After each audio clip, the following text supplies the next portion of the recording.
وزیر اعظم کے اور ان کے بعض قریبی دوستوں کا یہ ذمہ داری ہے کہ وہ اپوزیشن کو دیوار سے لگانے کا عمل کریں. بعض لوگوں کو یہ ذمہ داری ہے کہ وہ کہیں نہیں اپوزیشن کے ساتھ ہم اچھا سلوک کرتے ہیں. بعض لوگوں کا یہ ذمہ داری ہے کہ وہ ایک سافٹ امیج کے ساتھ، جیسے اسد قیصر صاحب بہت سافٹ امیج کے ساتھ بات کرتے ہیں اور کہتے ہیں کہ جناب میرے دور میں جتنے پروڈکشن آرڈر جاری ہوئے کسی دور میں بھی جاری نہیں ہوئے. تو ایک مختلف قسم کے کیمپس بنے ہوئے ہیں. اب چیزیں ایک اور سمت بھی سامنے آ رہی ہیں کہ ود ان گورنمنٹ جو ہے لوگوں میں بعض چیزوں کے بارے میں ناراضگی پائی جاتی ہے. حکومت کو بہرحال بڑی ذمہ داری کا ثبوت دینا پڑتا ہے. اپوزیشن کو آپ اگر ایک ہی لاٹھی سے ہانکتے ہیں تو پھر آپ بہت دیر تک ہانک نہیں پائیں گے. آئینی ترمیم نہیں کر سکتے ہیں جب تک کہ اپوزیشن آپ کا ساتھ نہ دے. نہیں کر سکتے. قانون میں ترمیم نہیں کر سکتے ہیں جب تک کہ اپوزیشن آپ کا ساتھ نہ دے. آپ ایک ہاؤس میں عددی اکثریت ہے آپ کی، ایک دوسرا ہاؤس جو ہے اس میں آپ اقلیت میں ہیں، اور وہ نہیں ہے کہ چھپ چھپا کر جا کر ووٹ دینا ہوگا. وہاں تو باقاعدہ گنتی ہوتی ہے اور لوگ کھڑے ہو جائیں گے، نہیں گنتی کریں، آپ ہینڈ شو کریں گے اور گنتی کریں گے. تو ادھر سے تو 2 ہاتھ بھی کھڑے کیے جائیں گے تب بھی ان کے مقابلے میں کم پڑ جائیں گے. تو ایسا نہیں کرنا چاہیے. حکومت کو بہرحال اپوزیشن کے ساتھ بیٹھنا چاہیے اور انگیج کرنا چاہیے. اچھا، اپوزیشن کو حکومت کی نااہلی سے حساس ادارے کی تذلیل نظر آئی ہے، لیکن آپ کو نہیں لگتا شازیہ مری صاحبہ جس بات کو اپوزیشن کی بالغ النظری قرار دے رہی ہیں وہ اصل میں اپوزیشن مشکلات میں پھنسی ہوئی ہے؟ یہ تو صحیح ہے کہ اپوزیشن مشکلات میں ہے. یہ بالکل ایسا ہے کہ اپوزیشن میں آپ نے جتنا کچھ بھی آخری جا سکتے تھے این تک وہاں چلے گئے ہیں جس طرح سے ان کے ساتھ ہوا. میں ابھی ایک حکومت کے ایک ان کو نہ وزیر کہہ سکتے ہیں، نہ مشیر کہہ سکتے ہیں، نہ لیڈر کہہ سکتے ہیں، نہ بیوروکریٹ کہہ سکتے ہیں، نہ کچھ بھی کہہ سکتے ہیں. وہ بہرحال ایک سپریم کورٹ کی طرف سے نااہل قرار دیے گئی، یعنی سزا یافتہ ہیں. وہ میڈیا سے بھی گفتگو کرتے ہیں، بات چیت بھی کرتے ہیں اور اپنے آپ کو ایک حکومتی ذمہ دار کے طور پر بھی پیش کر سکتے ہیں. ایک طرف یہ حال ہے. دوسری طرف حکومت کہتی ہے کہ ہم اپوزیشن کو نہیں چھوڑیں گے، ان کا احتساب کریں گے. احتساب اگر اکراس دا بورڈ نہیں ہوگا، کچھ بھی کر لیں، آپ کی کریڈیبلٹی کبھی بھی اسٹیبلش نہیں ہو سکتی. یہ کیسا ہے کہ سپریم کورٹ 2 آدمیوں کو نااہل قرار دے براہ راست؟ سپریم کورٹ جو ہے 2 آدمیوں کو براہ راست ہے کہ نواز شریف کو ایک جہانگیر ترین کو، اور نواز شریف نے سزائیں بھی بھگتیں اور سزائیں ان کو ہوئی بھی ہیں، ان پر ریفرنسز بھی ہوئے، ان پر مقدمات بھی ہوئے. اور جہانگیر ترین صاحب بالکل کلین نیٹ، وہ سامنے کے سامنے اب بھی میڈیا کے ساتھ بھی ٹاک کرتے ہیں اور وزراء کو بھی ہدایات جاری کرتے ہیں. تو یہ تو سلسلہ دو اس طرح کا معیار نہیں چل سکتا. اتگاری صاحب، ہم اپنے ناظرین کو وہ سوالات بھی دکھاتے ہیں جو شہزاد اکبر صاحب نے شہباز شریف صاحب سے کیے ہیں. 18 سوالات کی آپ کی نظر میں حقیقت کیا ہے؟ کیا ان سوالات کو بھی ہم الزامات کی فہرست میں ہی رکھیں گے؟ جب تک کہ کسی ایک فیئر ٹرائل کے ذریعے، اور آئین اس کی گارنٹی دیتا ہے کہ ہر شخص کو فیئر ٹرائل کا حق ملنا چاہیے، اور آرٹیکل 10 یہی کہتا ہے ایک فیئر ٹرائل کے ذریعے ان الزامات کو اگر کورٹ آف لا میں ثابت کر دیا جائے تو یہ بالکل درست ہوں گے، اور اس کے اوپر جو ہے وہ جو بھی عدالت طے کرے گی اس کے مطابق اس کی سزا جزا ہوگی. لیکن اگر یہ الزامات ثابت نہیں ہوتے ہیں کسی کورٹ آف لا میں، تو اس طرح کے 10-15 الزامات کی ایک فہرست تھما کر کسی کے بھی ہاتھ میں تھما دیں اور کہیں کہ جناب لائیے یہ الزامات ہیں، اب اس کا جواب دیجیے. لیکن لغاری صاحب، جو شہباز شریف صاحب کے لیے کام کرنے والی جو مشکوک کاروباری کمپنیاں اور اومنی گروپ ہیں، کیا آصف علی زرداری صاحب کے لیے وہ منی لانڈرنگ کرتی رہیں؟ دیکھیں، یہ تو الزامات ہیں شہزاد اکبر صاحب لگا رہے ہیں. میں وہی عرض کر رہا ہوں نا کہ لے جائیں نا اس سارے معاملے کو. آپ کے پاس اتنے ثبوت رکھے ہوئے ہیں، آپ اتنے الزامات لگا رہے ہیں، اتنی باتیں کر رہے ہیں اور ان کو انکشافات کہہ رہے ہیں. چلیں جی، یہ آپ کے انکشافات ہیں، آپ اس کو کورٹ آف لا میں لے جائیں اور ہر ایک الزام کی منی ٹریل ساتھ میں لگائیں اور کہیں کہ جناب ہم نے یہ انویسٹیگیٹ کر کے یہ ثابت کیا ہے. کچھ اپنی کارکردگی بھی ظاہر کریں. پاکستان کو بہت ضرورت ہے. آپ لے آئیں پیسہ اور یہ ساری چیزیں ثابت کریں تو پھر آپ کے ساتھ ہم تالیاں بجائیں گے اور آپ کے حق میں تالیاں بجائیں گے. لیکن اگر نہیں ہوگا تو آپ الزامات محض الزامات ہی ہیں. اور دوسری بات، اگر یہ معاملات اکراس دا بورڈ ہوتے تو ہم سمجھتے کہ یار یہ ایک انصاف کی حکومت ہے، بلکہ تحریک انصاف کی حکومت ہے. ابھی تو ناانصافی یہ ہو رہی ہے کہ حکومتی ارکان پر حکومتی ادارے ہی ان کے خلاف الزام لگا رہے ہیں اور انکوائریوں کے نتیجے میں ان پر ایک بھاری قسم کے کرپشن کے الزامات آ رہے ہیں. پہلے تو ان کا جواب دینا وہ خود. بی آر ٹی کے بارے میں جو رپورٹ آئی ہے آپ پہلے تو اس کا جواب دیں. بہت سی اور چیزیں ہیں. ایک چیز جب اٹھایا جائے گا تو ایک نیا پنڈورا باکس کھلے گا جس میں پتہ چلے گا کہ یہ حکومت کہاں کہاں تک اس طرح کے معاملات میں دھسی ہوئی تھی. صحیح. اور ہمارے پاس انٹرسٹنگ سا ناظرین کلپ ہے. ایک طرف تو بات ہو رہی ہے شہباز شریف صاحب کی کرپشن کی، لیکن دوسری جانب پنجاب کی بیوروکریسی میں جو اکھاڑ پچھاڑ ہوئی ہے اس کے بعد شہباز شریف صاحب کی باصلاحیت ٹیم کو واپس بیوروکریسی میں شامل کیا گیا ہے. اس حوالے سے بھی آپ کو ایک کلپ دکھاتے ہیں. لغاری صاحب، کیا پنجاب کی بیوروکریسی میں شہباز شریف صاحب کی ٹیم کو واپس لانے سے یہ بات ثابت ہوتی ہے کہ شریف خاندان کے خلاف جو حکومت کا بیانیہ ہے وہ غلط ہے؟ مطلب بیوروکریسی تو یہی ہے نا، آپ کے پاس کوئی نئی بیوروکریسی نہیں پیدا ہوئی ہے، نہ اس کی کوئی فصل ہوتی ہے کہ آپ ایک فصل آپ کاٹ کر پھینک دیں اور دوسری فصل لے آئیں. بیوروکریسی بہرحال یہی ہے، جو ٹیم لائے تھے اور جہاں سے بھی ٹیم لائے تھے اس نے ڈیلیور نہیں کیا اور مسائل پیدا کیے ہیں. اور بلکہ ان کا ویژن، اصل مسئلہ اب بھی ان کے ویژن کا ہے. اصل ایسا مسئلہ نہیں ہے کہ ٹیم کام نہیں کرتی ہے، لوگ وہ بھی کام کرتے تھے، لوگ یہ بھی کام کرتے ہیں. لیڈرشپ جو ہے وہ کیا ڈیلیور کرنا چاہتی ہے اور کیا لوگوں کو دینا چاہتی ہے، کون سی چیزیں. اگر میاں شہباز شریف نے سوچا تھا کہ لاہور کو میٹرو دینی چاہیے تو دی، اگر انہوں نے سوچا اورینج ٹرین ہونا چاہیے تو ہوا، اگر انہوں نے سوچا کہ فیصل آباد میں ایک میٹرو کا ہونا چاہیے سسٹم تو ہوا، ملتان میں ہونا چاہیے تو ہوا، پنڈی اور اسلام آباد کے درمیان رابطہ ہونا چاہیے تو وہ بھی ہوا. تو یہ چیزیں ہوئی ہیں، زمین پر ہوئی ہیں اور اس ٹیم نے کی ہے. اگر ہو سکتا ہے ویژن ہوتا اور شہباز شریف جس طرح سے کام کرنا چاہتے تھے یا کام کرانا چاہتے تھے وہ بھی اگر ویژن اگر ان کے پاس بھی ہو تو یہ کر سکتے ہیں. بی آر ٹی نے شروع کیا ہے پشاور کے اندر اور وہ پھنس کر رہ گیا ہے. اتنی مصیبتیں ہو گئی ہیں، اتنے اس کے اخراجات بڑھے ہیں، اتنے اس کے اوپر بہت زیادہ اس پر لائبلٹیز آ گئی ہیں، لیکن وہ پورا ہو کے نہیں دے رہا. یہاں کراچی میں وفاق کرا تھا وہی میاں نواز شریف اور ان کی ٹیم کے لوگ کر رہے تھے. کراچی میں ہم لوگ بیٹھے ہوئے ہیں، گرین بس کا ہمارا مین مرکزی شاہراہ جو ہے وہ کھدی ہوئی ہے، لیکن وہاں پر ٹریفک نہیں چل سکتا ہے. یہ ہے کہ شہباز شریف صاحب کی جو باصلاحیت ٹیم ہے وہ خوش اسلوبی کے ساتھ عثمان بزدار صاحب کے ساتھ کام کر لے گی یا نہیں. ہمیں بریک کی جانب لغاری صاحب بڑھنا ہے اور ناظرین بریک سے جب ہم واپس آئیں گے تو پھر سیاسی منظرنامے پر ایک نظر ڈالیں گے. ہمارے ساتھ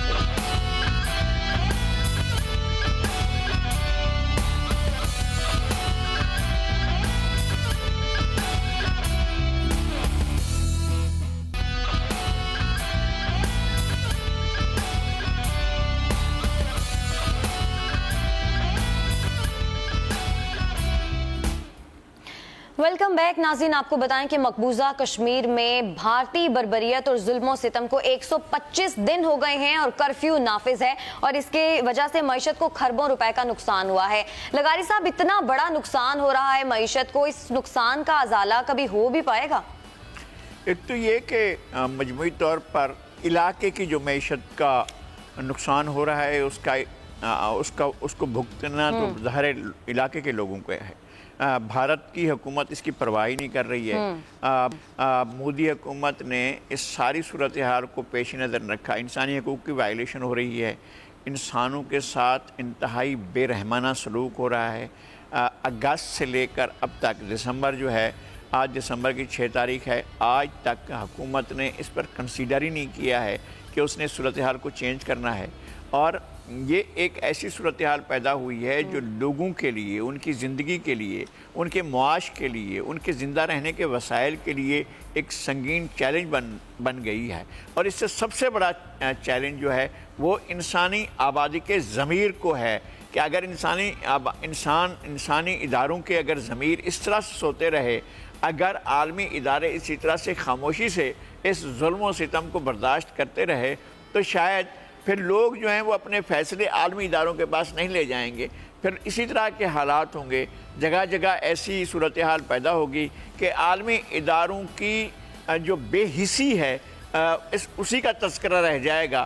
پھر انسانوں کے ساتھ جو کچھ بھی ہوگا یا انسان جو کچھ بھی کریں گے پھر اس میں عالمی اداروں کا کیا ہو جائے گا.